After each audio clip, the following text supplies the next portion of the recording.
just find yourself a friend. Lay down your defenses and fears. You're welcome here. Yes, you're welcome here. Yes, you're welcome here.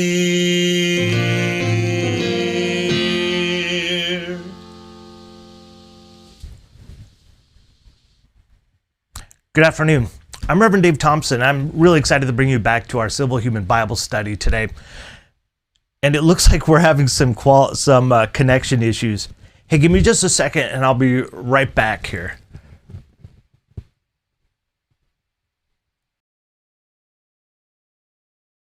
Here, and I'm just checking to see how our feed looks.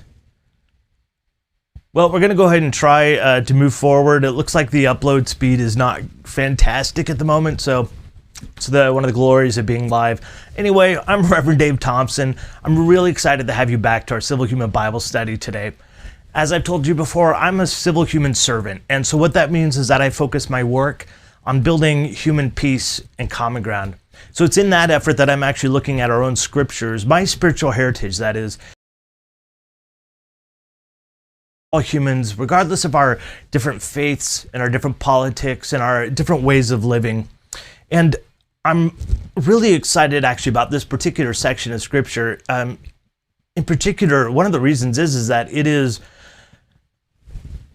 the story of Jesus's crucifixion and resurrection. And in this particular story, and today I want to highlight the conversation around justice and what happens when justice no longer becomes just and people have to stand up against it and stand up against a system that's no longer able to be just. So let's go ahead and jump into the passage. It's Matthew chapter 26, verses 57 through 68.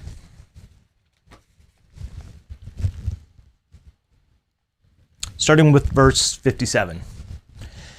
And those who had laid hold of Jesus led him away to Caiaphas the high priest, where the scribes and the elders were assembled. But Peter followed him at a distance to the high priest's courtyard, and he went in and sat with the servants to see the end. Now the chief priest, the elders, and all the council sought false testimony against Jesus to put him to death, but found none. Even though many false witnesses came forward, they found none. But at the last, 2 false witnesses came forward and said, "This fellow said, I am able to destroy the temple of God and to rebuild it in 3 days." And the high priest arose and said to him, "Do you answer nothing? What is it that these men testify against you?" But Jesus kept silent, and the high priest answered and said to him, "I adjure you by the living God that you tell us, are you the Christ, the Son of God?" Jesus said to him, "It is as you said. Nevertheless, I say to you, hereafter you will see the Son of Man sitting at the right hand of the power and coming on the clouds of heaven." Then the high priest tore his clothes, saying, "He has spoken blasphemy. What further need do we have of witnesses? Look, now you have heard his own blasphemy. What do you think?" They answered and said, "He is deserving of death." Then they spat in his face and beat him. And others struck him with the palms of their hands, saying, "Prophesy to us, Christ. Who is the one who struck you?"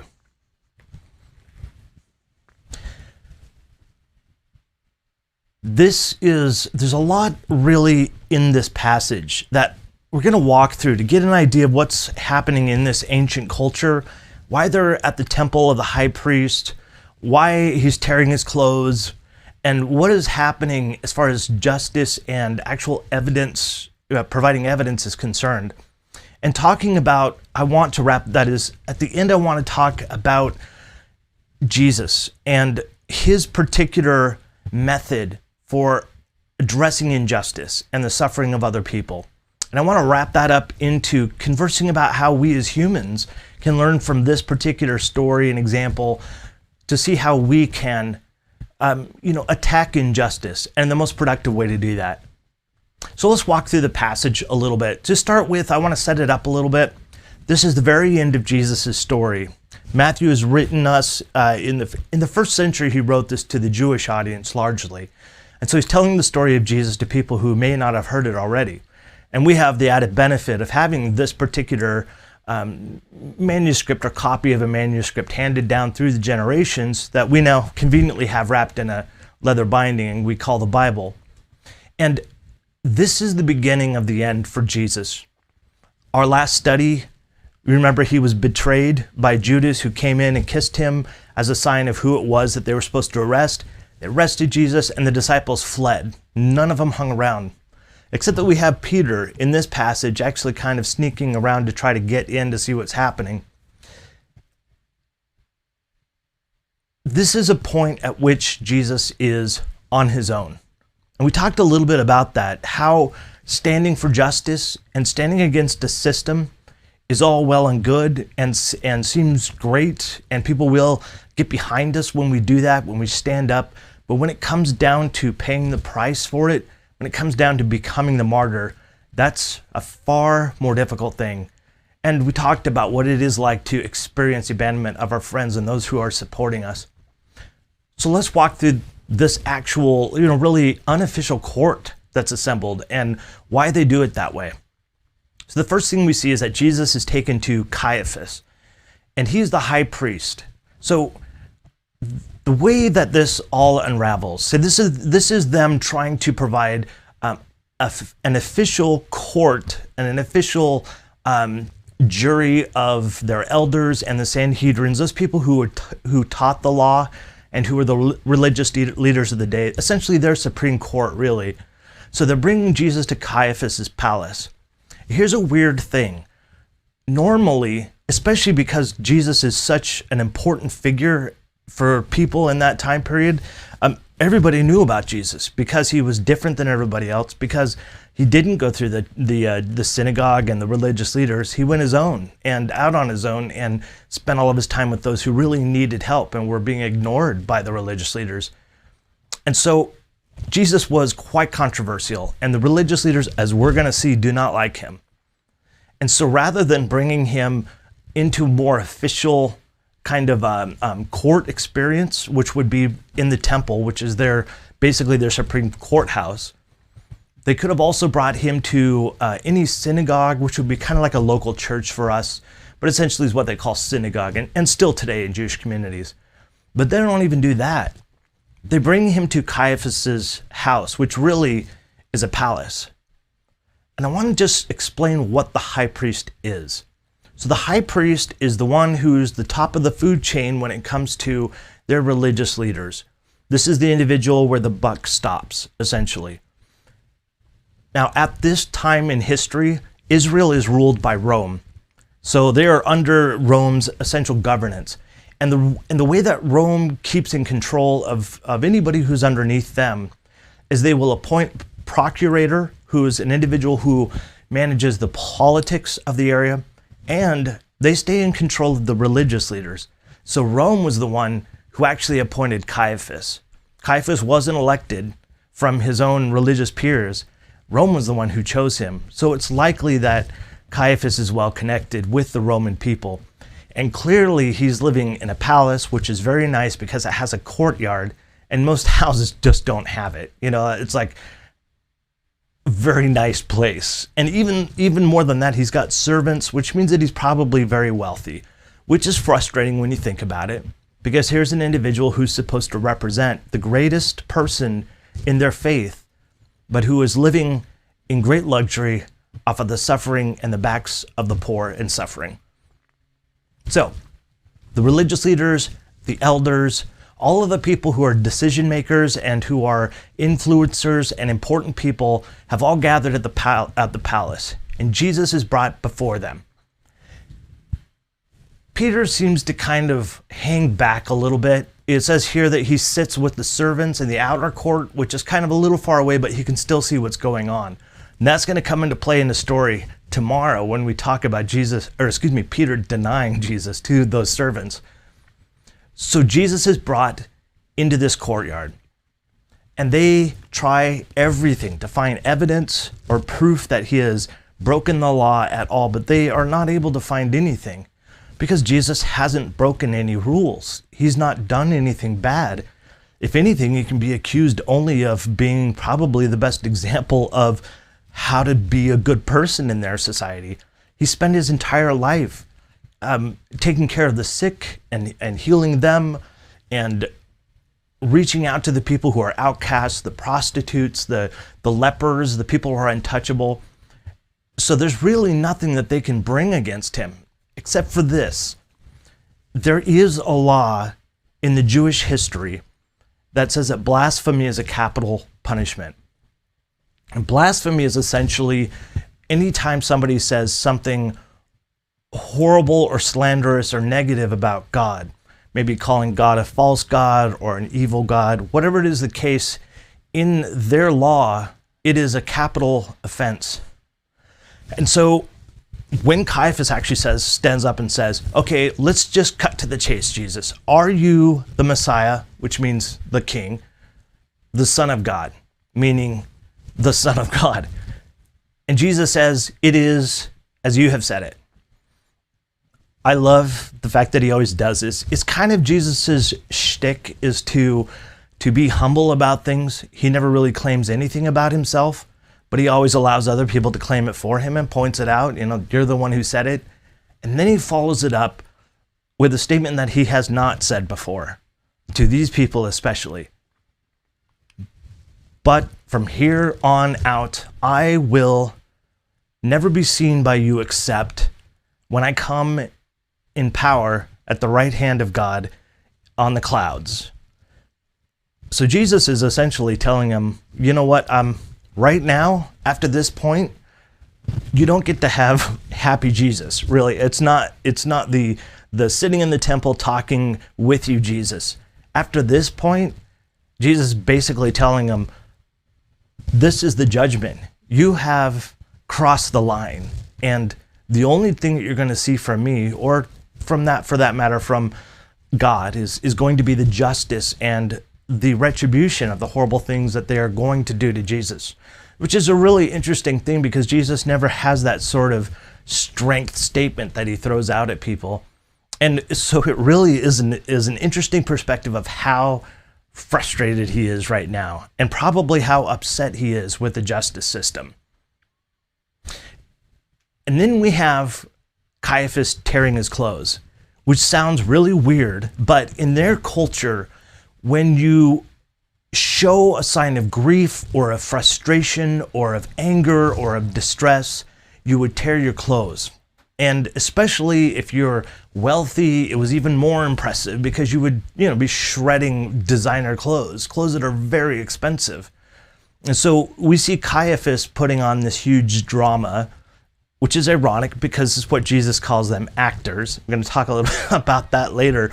But here's Caiaphas putting on this show, tearing his garments and saying, you have no other need or proof. He's claimed himself to be God, essentially. It's time to put him to death. What do you say? And so all of the rest of the people who are there say, yeah, it's time to put him to death. And so past this point, they don't really put Jesus on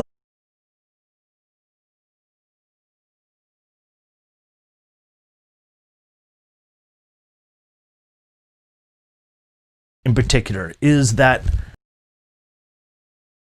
loophole of law, because Jesus isn't slandering God.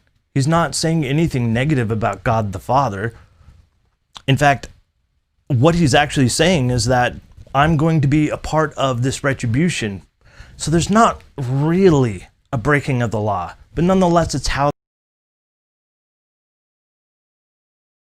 justice that they say he has committed. And now, because they've got him and they can send him to Rome and make sure that he's put to death because of it, they're going to start beating him and ridiculing him, spitting in his face, slapping him, and making fun of him. Spitting, in this culture especially, is not only disgusting like it would be in our culture and offensive, but in their culture is even more so. It is a significant offense and disdain and derision to spit in somebody's face, especially a high priest who's basically represents Israel and God at the same time in his role. So now that we've walked through that passage, I want to close out by talking about a few things that I think are really relevant to us as humans right now, here.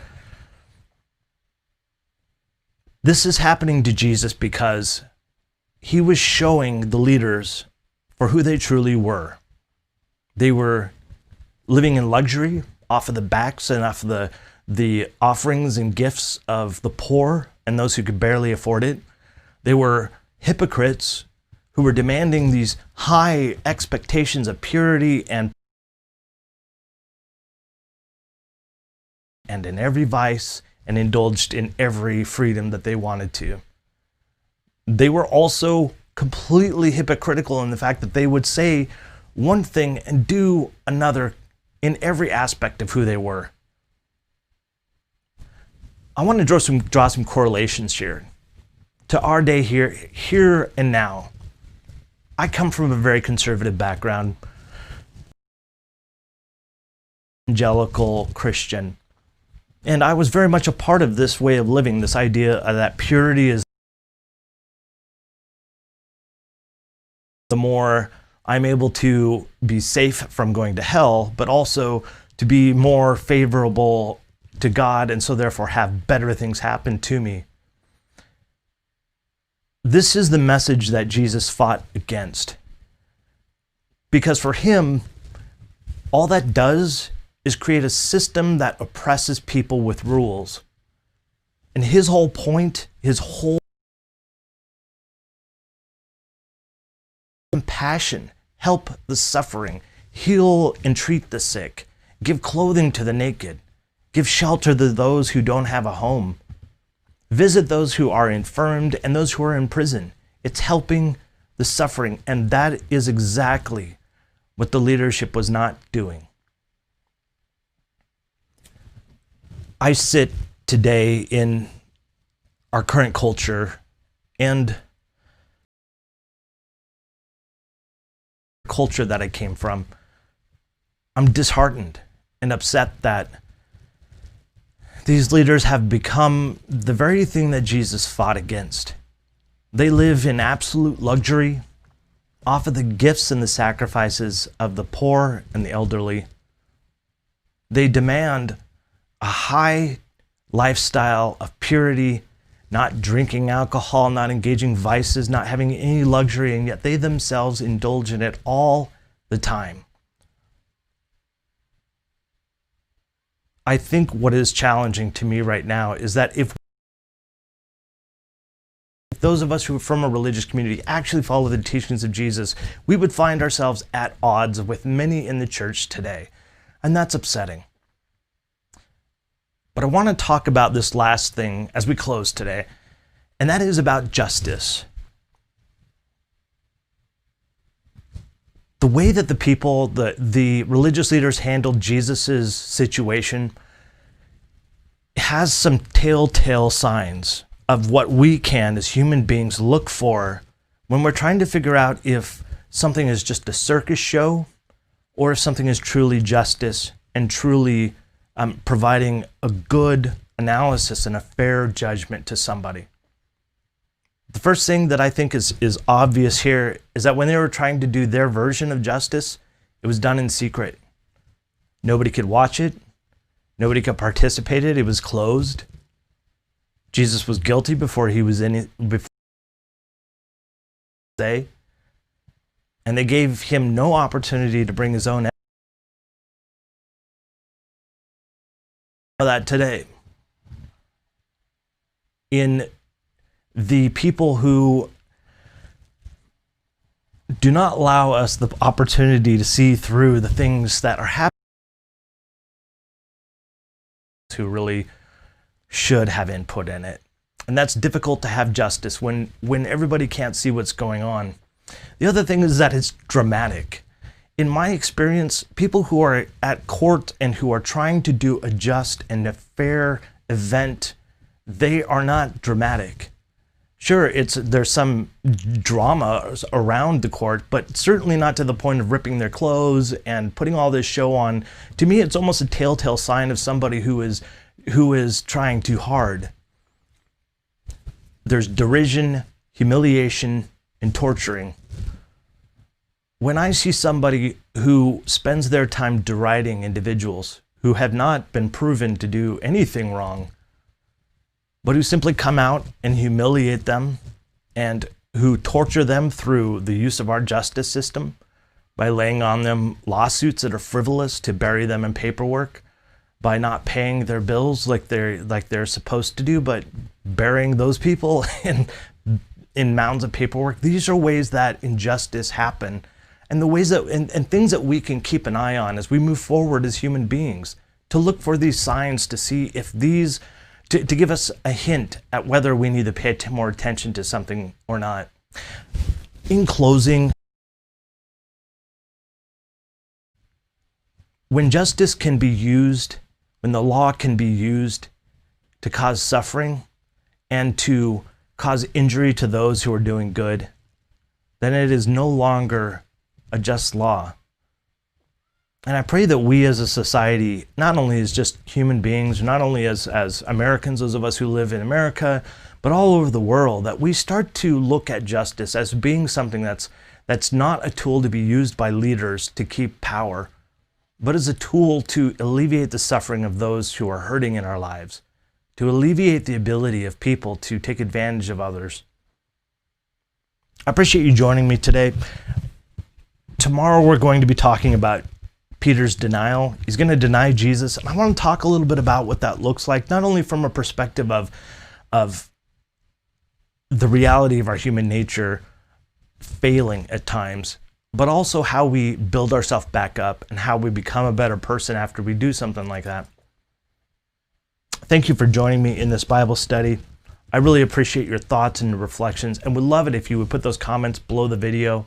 If you're on Facebook, I would love it if you would like my Facebook page so we can stay in contact with one another there. If you're on YouTube, there's a button down here you can click to subscribe, so that way we can stay in contact. I can let you know what's going to be happening, because there's some exciting things coming down the road.